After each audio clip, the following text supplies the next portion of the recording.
નમસ્કાર વિદ્યાર્થી મિત્રો, જય હિન્દ. મારું નામ છે ગોહિલ દિવાનસિંહ અને આજે આપની સમક્ષ લઈને આવી રહ્યો છું કાયદાની આટીઘૂટી વિથ દિવાનસિંહ ગોહિલ. આ સિરીઝ લેક્ચર સિરીઝમાં પીએસઆઈ, એએસઆઈ અને કોન્સ્ટેબલ એમ પોલીસની તમામ ભરતીઓના તૈયારી કરતા વિદ્યાર્થીઓ માટે ખૂબ જ મહત્ત્વની છે. પીએસઆઈ હોય, એએસઆઈ હોય કે કોન્સ્ટેબલ હોય, બરાબર, કાયદાનું જે વેઇટેજ છે એ એવરેજ પરીક્ષામાં 30% જેટલું હોય છે. તો આ એક સિરીઝ છે જે યુટ્યુબમાં ફ્રીમાં આપવામાં આવશે દરેક વિદ્યાર્થીઓને. અને આ સિરીઝ દ્વારા મારો મુખ્ય ઉદ્દેશ એ છે કે કાયદો વાંચતી વખતે સમગ્ર કાયદો વાંચવાનો હોતો નથી. પહેલી વાત એ જે મહત્ત્વની કલમો છે એ જ વાંચવાની હોય છે. શું કામ? તો કે જ્યારે કોઈ પણ પરીક્ષા આવે, પીએસઆઈ આવે, એએસઆઈ આવે અથવા કોન્સ્ટેબલ આવે, તેના નોટિફિકેશનની અંદર ચોખ્ખું લખેલું હોય છે કે કાયદાના પ્રાથમિક પ્રકારના ક્વેશ્ચન પૂછવામાં આવશે. ભરતી બોર્ડને પણ ખબર છે કે તમે ગ્રેજ્યુએટ છો અથવા 12 પાસ છો, તમે પોતે વકીલ નથી અથવા તમે પોતે પોલીસમાં નોકરી કરતા નથી, એક સામાન્ય જન છો, એટલે એ પણ તમારી પાસે વકીલ જેટલું અથવા ધારાશાસ્ત્રી જેટલું નોલેજની આશા રાખશે નહીં. એ પણ કાયદાના જે બેઝિક ક્વેશ્ચન છે, બેઝિક નોલેજ છે એટલી જ આશા રાખશે. અને 2012થી 2019 સુધી એએસઆઈ, પીએસઆઈ અને કોન્સ્ટેબલની તમામ પરીક્ષા લેવામાં આવી છે, બરાબર. એમાં 80% જેટલો કાયદો છે એ બેઝિક જ પૂછાણો છે. પહેલી વાત. હવે એ બેઝિક કાયદાની અંદર ઘણીવાર એવું થાય છે કે ઘણા ટોપિક તમને સમજાતા નથી અને કાયદાથી કંટાળો આવે છે. આ કાયદાની આટીઘૂટી વચ્ચે વિદ્યાર્થીઓ ક્યારેક કંટાળી પણ જાય છે. તો આપણે એક નવો અભિગમ દાખવી અને આવનારી એએસઆઈ, પીએસઆઈ અને કોન્સ્ટેબલ માટે એક લેક્ચર સિરીઝ શરૂ કરવામાં આવી છે, જેમાં IPC, CrPC, Indian evidence act અને ગુજરાત પોલીસ તંત્રનું જે આખું માળખું છે એને વિસ્તૃત રીતે આખું સમજાવવામાં આવશે, બરાબર. એ માટે આપણે આજથી કાયદાની આટીઘૂટી વિથ દિવાનસિંહ ગોહિલ આપણે એક લેક્ચર સિરીઝ શરૂ કરવા જઈ રહ્યા છીએ. આ લેક્ચર સિરીઝમાં એક નહીં અને એક દિવસે એટલે અલ્ટરનેટ દિવસે રોજ લેક્ચર આવશે અને આશરે 60થી 70 લેક્ચરની આખી સિરીઝ છે. તેમાં મોટાભાગના તમામ કાયદાના તમારા ડાઉટ ક્લિયર થશે. અને આમાં આપણે વાર્તા એવું કે આડીઓળી બીજી વાત નથી કરવાની. આમાં ટુ ધ પોઈન્ટ પરીક્ષામાં જે પૂછાય એવું છે એ પોઈન્ટ ઉપર જ આપણે ફોકસ કરવાનું છે. અને જે કાયદાની જે મહત્ત્વના જેટલા પોઈન્ટ છે, ઉદાહરણ તરીકે વિદ્યાર્થીઓને આઈપીસીમાં અપહરણ અને અપનયન, આ વચ્ચે કદાચ કન્ફ્યુઝન હોય તો આપણે કાયદાની આટીઘૂટીમાં એક લેક્ચર સ્પેશિયલ એવો જ આવશે કે અપહરણ અને અપનયન. એ તમારો આખો લેક્ચરમાં તમામ પ્રકારનું જે કહેવાય કે મુદ્દાઓ સોલ્વ થઈ જશે, તમારું માઇન્ડસેટ ક્લિયર થઈ જશે કે આને અપહરણ કહેવાય, અપનયન કહેવાય, આના આટલા પોઈન્ટ છે કે જે કાયદાની ચોપડીમાં ખૂબ જ અઘરી રીતે આપેલા હોય છે, એટલે વિદ્યાર્થીઓ કન્ફ્યુઝ થતા હોય છે. તો કાયદાની આટીઘૂટીમાં આપણે તમામ એવા પોઈન્ટ જ આવરી લેશું કે એમાં જેવા વિદ્યાર્થીઓ મૂંઝાય છે, જેમાં વિદ્યાર્થીઓને અઘરું લાગે છે. તો આજે આપણે આ લેક્ચર સિરીઝ સ્ટાર્ટ કરવા જઈ રહ્યા છીએ અને પ્રથમ લેક્ચર જે છે એ આપણે આઈપીસીથી શરૂ કરશું અને એમાં આઈપીસીની પ્રાથમિક માહિતીથી આપણે શરૂ કરીશું. એ સિવાય એક પણ આપની બીજી વાત કહી દઉં કે આપણે આ લેક્ચર સિરીઝ દ્વારા વિદ્યાર્થીઓને એક મેસેજ આપવા માંગીએ છીએ કે જ્યારે કોઈ પણ કાયદો તૈયાર કરો તેમાં આપણે સ્માર્ટ વર્ક કરવાનું છે. સ્માર્ટ વર્ક, ગધેડાની જેમ આપણે બધું નથી વાંચવાનું. ઉદાહરણ તરીકે એક વાત કહું કે આઈપીસી જે છે એમાં 511 કલમો છે. કેટલી છે? 511 કલમો છે.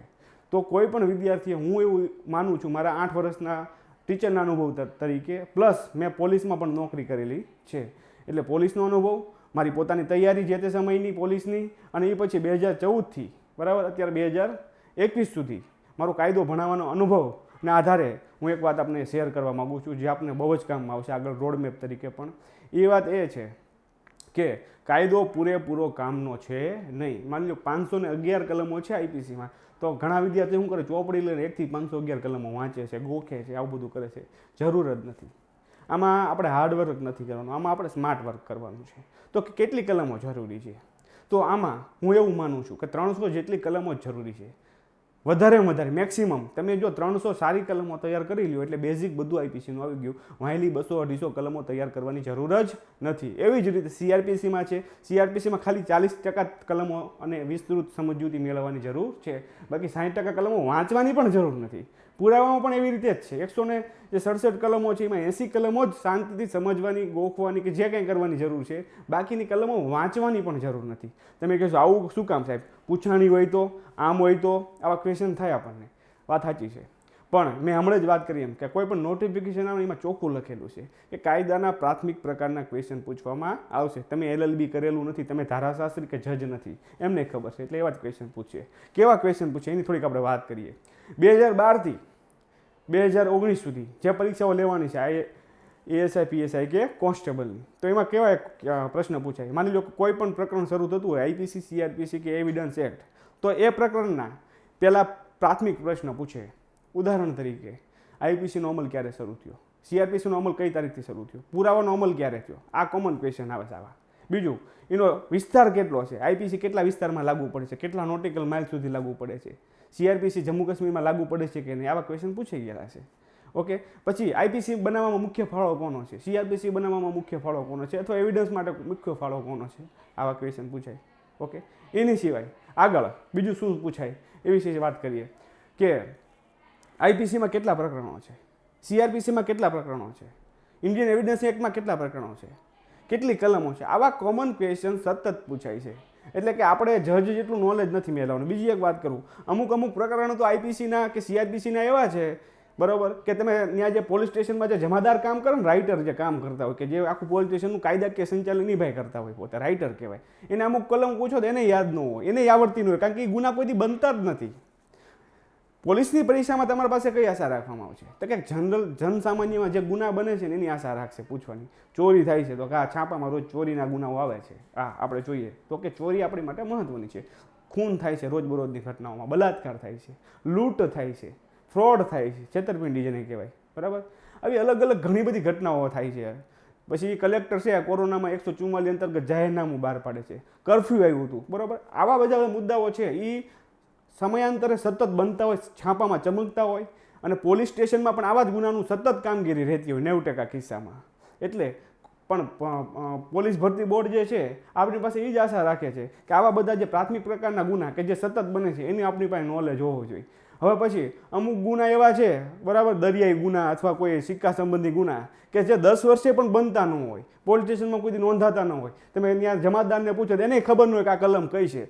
તો જે ભરતી બોર્ડ છે આપણી પાસે એવી આશા નહીં રાખે કે તમે આ જાણો, બરાબર. એટલે કે આપણે જે મહત્વની વસ્તુ છે એ જ જોવાની છે. મેં કીધું એમ 511 કલમોમાંથી જો વ્યવસ્થિત કરો, બરાબર છે, તો 300 જેટલી કલમો ઇનફ થઈ રહે. વધી પડે હું તો એમ કહું છું, 200-250 જ કલમો આવે છે, એમાં સમજવા જેટલી 100 કલમો જ છે, બસ પૂરું થઈ જાય છે. એની વિશે હું આજ થોડીક વાત કરીશ તમને, બરાબર. અને ધીમે ધીમે જે આપણા કાયદાની આટીઘૂટીના જે ટોપિક છે એ પણ એવા જ છે કે જેટલા મહત્વના છે, જે પૂછાય એવા છે, જે સમજવા જેવા છે, અને જેમાં તમે કન્ફ્યુઝ છો. આખી સિરીઝ તમે પૂરી કરશો તો તમારું IPC CRPC Indian evidence act અને પોલીસ તંત્રનું માળખું, એટલે કે બધું જ આવી ગયું ટૂંકમાં, આખું કાયદો તમારો 100% ક્લિયર હશે, એ મારી ગેરંટી છે. બસ તમારે ડેડિકેશનથી જ્યારે પણ કાયદાનું આ લેક્ચર આવે તમારે સંપૂર્ણ જોવાનો છે અને ચોપડીમાં એકવાર વાંચી લેવાનો છે. મારી ગેરંટી છે 1 માર્ક્સ કાયદામાં આપનો નહીં જાય. આપણી માટે ફ્રી એ સિરીઝ છે, યુટ્યુબમાં છે. તો હવે શરૂઆત કરીએ. પહેલાં IPCની પ્રાથમિક માહિતીથી, ત્યાંથી જ શરૂ કરશું. બેઝિક જે ટુ ધ પોઈન્ટ પૂછાય છે એની જ વાત કરશું. અને આ જે આખો કોન્સેપ્ટ છે, બરાબર છે, મારી બુકમાંથી લેવામાં આવ્યો છે. મારી બુકમાં જે સરળ ભાષામાં મેં કાયદો સમજાવ્યો છે એ કન્ટેન્ટ મેં સીધું આમાં પણ નાખેલું છે. એટલે આપણે કાયદાની બુકમાંથી તે જે ટોપિક છે આપણે ભણશું. મારી કાયદાની બુક જે છે 10 મહિનાના તૈયારીના અંતે અને 8 વર્ષના અનુભવના અંતે મેં તૈયાર કરેલી છે. અને આ માટે કાયદામાં અત્યાર સુધીના જેટલા નવા સુધારા આવ્યા છે એ નવા સુધારાઓમાં સમાવેશ કરવામાં આવ્યો છે. આ કાયદાની બુકનો સૌથી મોટો પ્લસ પોઈન્ટ એ છે કે અત્યાર સુધી ગુજરાતમાં જેટલી પણ બુકો આવી છે એ બુકો ભારત સરકારની જે બુક છે એની ડાયરેક્ટ કોપી છે અથવા કાયદાકીય ભાષામાં સીધી આપેલી છે. હવે એ આપણને ખબર નથી પડતી, કાયદાકીય ભાષા જ આપણને અઘરી પડે છે, બરાબર છે. જામીનગીરી શું કહેવાય, જાત મુચરકો શું કહેવાય, હવે આમાં જ આપણને તકલીફ પડે છે કે આ કાયદાકીય ભાષા સીધી અન્ડરસ્ટેન્ડ થતી નથી. સૌ પ્રથમ વાર આપણે એવો પ્રયત્ન કર્યો છે આ બુકમાં કે કાયદાકીય ભાષા પ્લસ એ કલમની સરળ સમજૂતી, એટલે કે દેશી ભાષામાં. જાત મુચરકો એટલે પોતાની જાતે જ જામીન આપવા એને જાત મુચરકો કહેવાય. કોઈ બીજા વ્યક્તિની જામીન તરીકે જરૂર પડે નહીં, તેમ પોતે ટેબલ જામીન લઈ શકો એને જાત મુચરકો કહેવાય, ઉદાહરણ તરીકે. આવી તમામ કલમો, જેટલી મહત્વની IMP કલમો છે, સમજવા જેવી કલમો છે, દરેક કલમોમાં કાયદાકીય ભાષા, નીચે સરળ સમજૂતી એટલે કે દેશી ભાષામાં. કાયદાકીય ભાષા ભલે ગમે એટલી અઘરી હોય એ કલમની, પણ તમે સરળ સમજૂતી વાંચશો એટલે પૂરું થઈ ગયું, તમને મગજમાં ઉતરી જશે. એ સિવાય આપણે દેશી ભાષામાં ઉદાહરણો આપ્યા છે, ABCD આમ કરતા હતા ને એવા નહીં, આપણા નોર્મલ લાઈફમાં બનતા હોય એવા ફિલ્મી ઢબે ઉદાહરણો આપેલા, તમને વાંચવાની રોમાંચ સાથે કાયદો તમે સમજી શકશો એવી વાત છે આ પુસ્તકની અંદર. અને અત્યાર સુધીની પરીક્ષામાં જેટલા પણ એમસીક્યુ પૂછાઈ ગયેલા છે એનો પણ સમાવેશ કરવામાં આવ્યો છે. એ સિવાય વન લાઇનર અને જે મહત્વના તથ્યો છે એને પણ આપણે આમાં આવરી લેવામાં આવ્યા છે. એટલે અત્યાર સુધીનું લેટેસ્ટ અને આધુનિક પુસ્તક છે. અને આ પુસ્તક ખરીદવા માટેની લિંક નીચે ડિસ્ક્રિપ્શનમાં આપેલી છે. એ સિવાય મારો એક આગ્રહ છે આપને કે આ પુસ્તકની એક ડેમો કોપીની લિંક નીચે આપેલી છે. સૌ વિદ્યાર્થીઓનો આગ્રહ છે એકવાર ડેમો કોપી ડાઉનલોડ કરી અને એનો કન્ટેન્ટ ખાસ જોજો. મને વિશ્વાસ છે કે આપને ખાસ મજા આવશે. એ સિવાય જીપીએસસી ઓનલાઈન એપ્લિકેશન દ્વારા વિવિધ વિષયોના અને પરીક્ષાઓને લગતા કોર્સ ચલાવવામાં આવે છે. જેમ કે constable, PSI, ATDO, GPSC mains, Gujarati, અંગ્રેજી ગ્રામર, આવા વિવિધ કોર્સ છે. જો આપ આ ઓનલાઈન કોર્સ મેળવવા માંગતા હોય, પરચેસ કરવા માંગતા હોય તો નીચેના હેલ્પલાઇન નંબરમાં આપ કોલ કરી શકો છો. એ સિવાય જીપીએસસી ઓનલાઈનનું તે એક ઈ વિદ્યાલય પબ્લિકેશન છે. ઈ વિદ્યાલય પબ્લિકેશન દ્વારા ખૂબ જ સારી ગુણવત્તાવાળા પુસ્તકો પ્રકાશિત કરવામાં આવ્યા છે. પ્રથમવાર ગુજરાતમાં ટોપર્સ નોટ કે જે ડેપ્યુટી કલેક્ટર હોય અથવા ક્લાસ 1 2 અધિકારી જેને જીપીએસસી પાસ કરી છે એની પોતાની જે ટોપર્સ નોટ છે બરાબર અલગ અલગ વિષયની એ ટોપર્સ નોટનો અહીંયા સમાવેશ કરવામાં આવ્યો છે પુસ્તકો દ્વારા. પર્યાવરણની બુક છે આરએફઓ અને બીજી બધી પરીક્ષાઓ માટે ખૂબ જ મહત્વની છે. એ સિવાય computer, all in one, super 6 અને ગોલ્ડન એમસીક્યુ આ બધી બુકો જે છે એ બિન સચિવાલય અને ક્લાસ 3 પરીક્ષા માટે ખૂબ જ મહત્વની છે, પાયારૂપ છે. એ સિવાય આપણી કાયદાની બુક જે પીએસઆઈ, એએસઆઈ અને કોન્સ્ટેબલ માટે ખૂબ જ મહત્વની છે. તો આપણે શરૂઆત કરશું આઈપીસીથી. આઈપીસીમાં પણ આપણે સ્માર્ટ વર્કની વાત કરવાની હતી. એ જ કહું છું કે જે ક્વેશ્ચન પૂછાય છે એ ક્વેશ્ચનને આપણે પહેલાં લઈ લીધા છે. કેવા પ્રાથમિક પ્રકારના જે પ્રશ્નો છે એમાં કયા કયા પૂછાય છે આઈપીસીના? તો કે એવો ક્વેશ્ચન પૂછાય છે કે આઈપીસી ક્યાં લાગુ પડે છે ભારતમાં? પહેલી વાત આવો ક્વેશ્ચન પૂછાય છે જે કાયદાની પૂર્વ ભૂમિકા શું છે, કોને બનાવ્યો ને આ તેમ ઘણી બધી વસ્તુ એવી છે. પછી એનો અમલ ક્યારે થયો આઈપીસીનો, આવો ક્વેશ્ચન એક સતત પૂછાય છે. એના આઈપીસીના વિવિધ નામો હોય છે, ઘણા એને ભારતીય દંડ સંહિતા કહે છે ને આ છે તે છે, એ બધી વાત છે. અને આઈપીસી બનાવવામાં મુખ્ય ફાળો કોનો છે? એ સિવાય એક કલમ છેલ્લો એક ક્વેશ્ચન છે કે જે બહુ જ પૂછાય છે અને કોઈ પણ પરીક્ષા માટે મોસ્ટ ટાઈમ સૌથી છેલ્લો ક્વેશ્ચન પાછો કે આ કાયદાની અંદર કેટલી કલમો છે કેટલા પ્રકરણો છે. આ બધા પ્રશ્નના જવાબ અત્યારે આપણા લેક્ચરમાં મેળવવાના છે. મેં કીધું ટુ ધ પોઈન્ટ કામ કરવાનું છે, ગોખવાનું નથી, સમજવાનું છે. આ જે છે એ મારી ગેરંટીથી 1 થી 2 માર્ક્સના લેક્ચર છે આજનું આપણું, મિનિમમ 1 થી 2 માર્ક્સનું. આટલા ક્વેશ્ચનમાંથી એક ક્વેશ્ચન એએસઆઈ, પીએસઆઈ અને કોન્સ્ટેબલમાં હશે. એ ડન છે અને દરેક પરીક્ષામાં આવે છે, પ્રાથમિક પ્રકારના છે. એટલે તો આપણે ધ્યાનથી આપણો પહેલો લેક્ચર શરૂ કરીશું.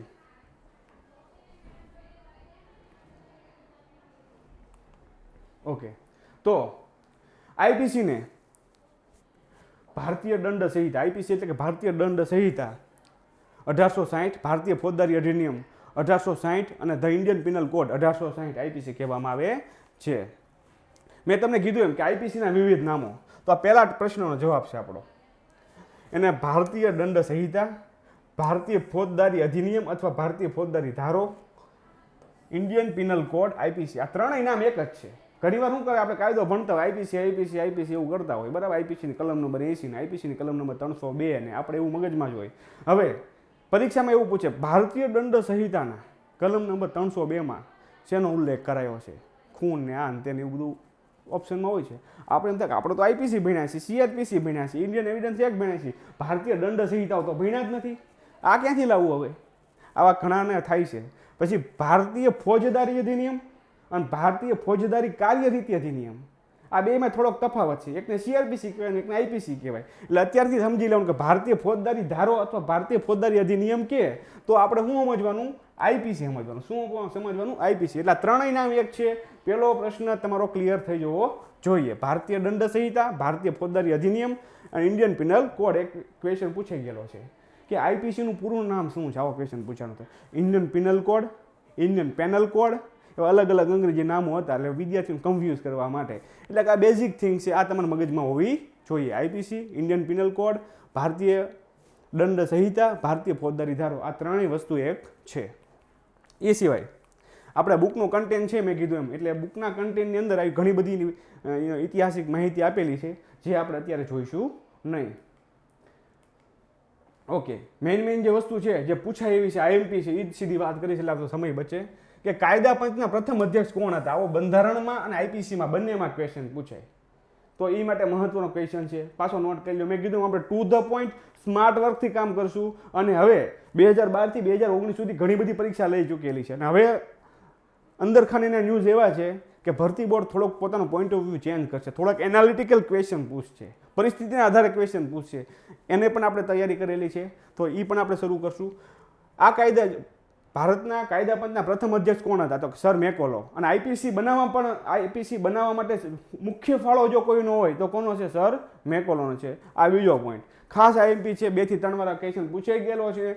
આને એક આપણે તમારે જોઈ લેવાનો છે.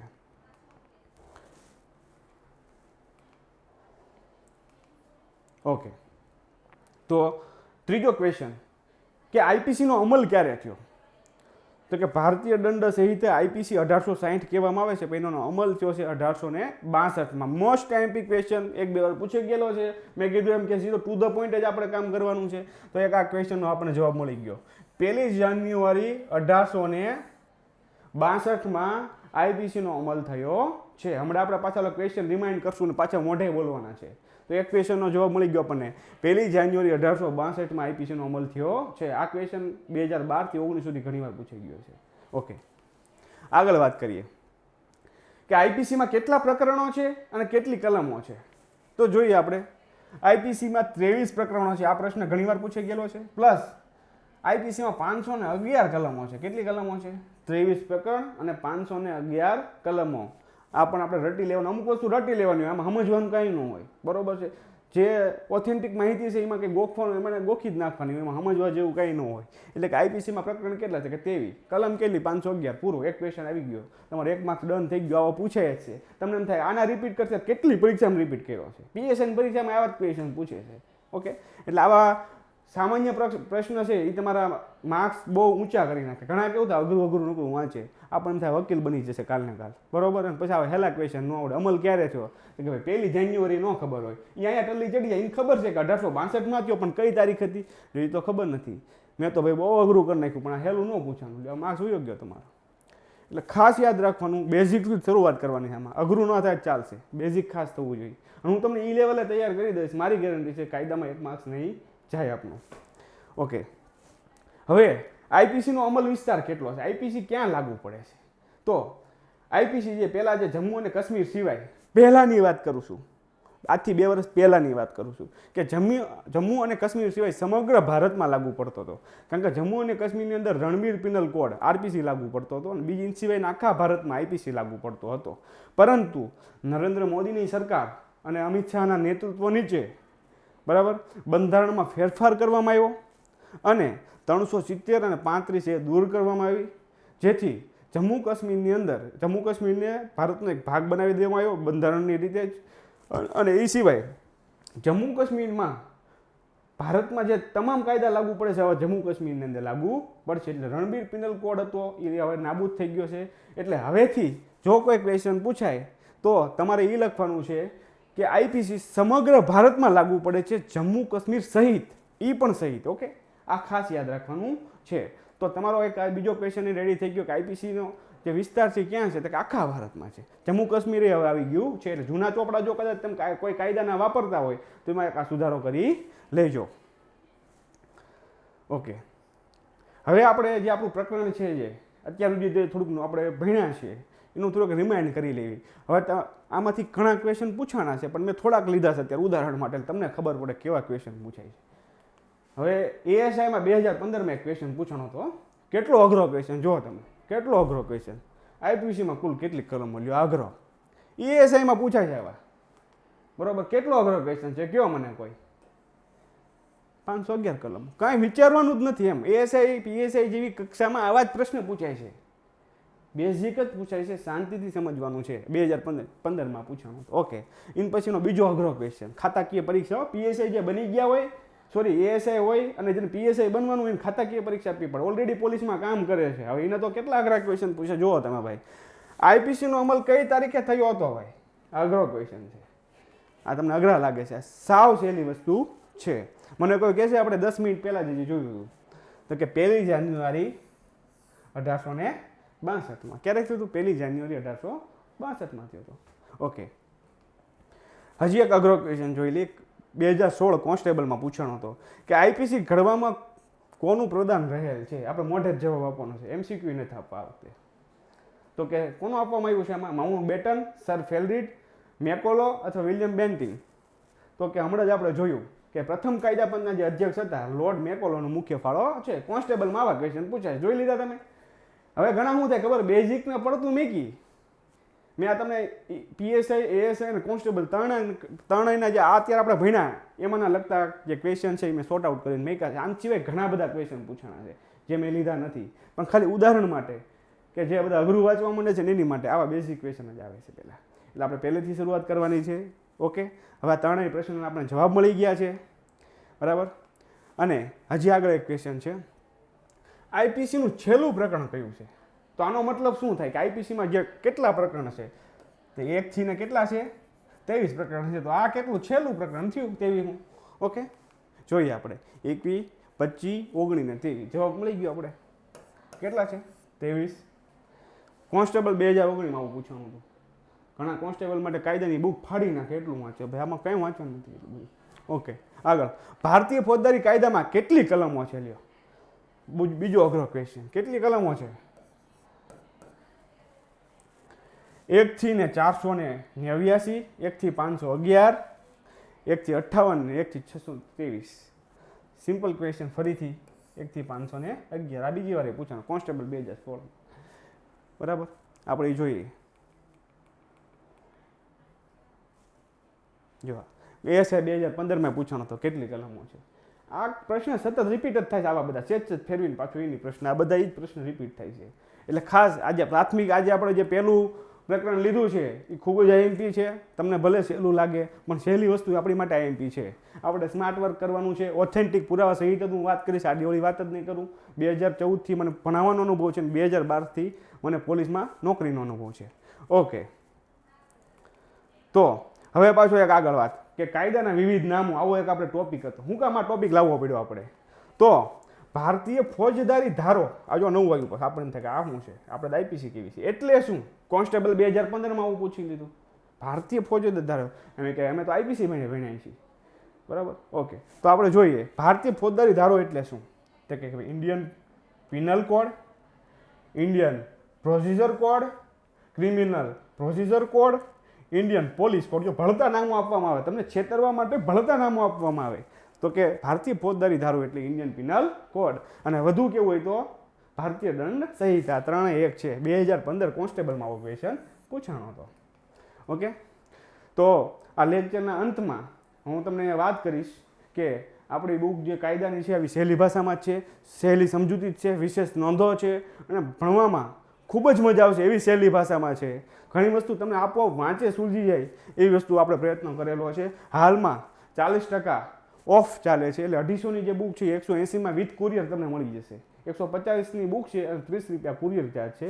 અને તમે વધુ માટે જો કોઈ માહિતી જોતી હોય તો આ હેલ્પલાઇન નંબરમાં કોલ કરી અને માહિતી મેળવી શકો છો. અને પુસ્તકની વિગતો પણ આપણે આપેલી છે. પુસ્તકનું જે ડેમો કોપી છે નીચે ડિસ્ક્રિપ્શનમાં આપેલી છે અને પુસ્તક ખરીદવા માટેની સીધી લિંક પણ ઓનલાઈન આપણે ડિસ્ક્રિપ્શનમાં આપેલી છે. એ સિવાય જો આપણા સ્થાનિક લેવલે લેવા માંગતા હોય, ભાવનગર છે તો કે ભાઈ ઓઝા બુક સ્ટોર છે, શાહ બુક સ્ટોર છે. એ સિવાય અહીંયા ગાંધીનગર છે તો કે જલારામ બુક સ્ટોર છે. એ સિવાય જે કોઈ પણ બીજા સિટી હોય જ્યાં સ્પર્ધાત્મક પરીક્ષાના પુસ્તકો મળતા હોય ત્યાં જઈ અને તમે ઈ વિદ્યાલયનો કાયદો એમ કહેશો દિવાનસિંહ ગોહિલનો, એટલે આપણે ત્યાં પણ પુસ્તક માર્કેટમાંથી અવેલેબલ થઈ જશે. હવે 2 જ મિનિટનું આપણે રિવિઝન કરશું, ખાલી 2 મિનિટનું. અને આપણે ઘણા બધા જે ક્વેશ્ચન છે જે એ આપણે સુલઝાવી લેશું. ફરીથી રિમાઇન્ડ કર્યા. ઓકે, તો આપણે શરૂઆત અહીંથી કરી હતી. કેટલા બધા ક્વેશ્ચન એટલામાંથી પૂછવાના છે, સતત પૂછાય છે. તો પહેલો ક્વેશ્ચન ક્યાં લાગુ પડે છે આઈપીસી? તો કે જમ્મુ કાશ્મીર સહિત સમગ્ર ભારતમાં લાગુ પડે છે. બીજો ક્વેશ્ચન કાયદાની પૂર્વ ભૂમિકા, એટલે કાયદો જે હતો જે એ શું કામ લાવવા, મીન્સ કે કાયદાની પૂર્વ ભૂમિકા જે છે એટલે કે કાયદા પંચની નિમણૂક થઈ 1834માં અને એનાથી આ બન્યો છે કાયદો, એ ખાસ મહત્વનું છે. ઓકે, અમલ ક્યારે થયો? તો કે 1 જાન્યુઆરી 1862માં. એના વિવિધ નામો કેટલા છે? તો કે આઈપીસી, ઇન્ડિયન પિનલ કોડ, પછી ભારતીય દંડ સંહિતા અને ભારતીય ફોજદારી ધારો. મુખ્ય ફાળો કોનો છે? તો મેકોલોનો છે. ઓકે, અને કલમો કેટલી છે? તો કે 511 કલમો છે. પ્રકરણ કેટલા છે? 23 પ્રકરણ છે. ઓકે, તો આપણે આ લેક્ચરને અહીંયા જ સમાપ્ત કરીએ છીએ અને આવી રીતે અવિરત બરાબર લેક્ચરનો એક ભરમાર આવશે. અને ખાસ વિદ્યાર્થીઓને વિનંતી કરું છું કે અત્યારે હજી પોલીસની જે બધી જ ભરતી પીએસઆઈની તો આવી ચૂકી જ છે, કોન્સ્ટેબલની પણ શોર્ટ ટાઈમમાં આવી જશે, બરાબર. અને ત્યારે તમારી પાસે ટાઈમ નહીં રહે, કારણ કે તમને ખ્યાલ હશે જેવી પીએસઆઈની ભરતી આવી તરત ગ્રાઉન્ડની નજીકમાં જ તારીખ આપી દીધી હતી. વિદ્યાર્થીઓની માંગ હતી કે નહીં અમને ટાઈમ આપો, પણ થેન્ક્સ ટુ કોરોના કે તમને ટાઈમ મળી ગયો છે. કોન્સ્ટેબલમાં પણ આવું જ થશે, સ્પીડીલી જ બધું આવશે.